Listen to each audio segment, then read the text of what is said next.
కార్తీక్ ఎక్కడవా కాసుల కార్తీకు ఒక సైకో అంటే తెలుసు కదా, పిచ్చి సైకోలు ఇద్దరు ఈ సినిమాకి. రాంబాబు గారి గురించి లాస్ట్లో మాట్లాడదాము.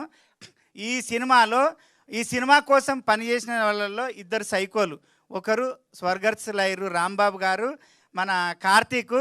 నిజంగా చెప్తున్నా, నేను 45 సినిమాలు చేసిన ఇప్పటికి కానీ ఇంత పని సైకోని నేను ఎప్పుడు చూడలేదబ్బా.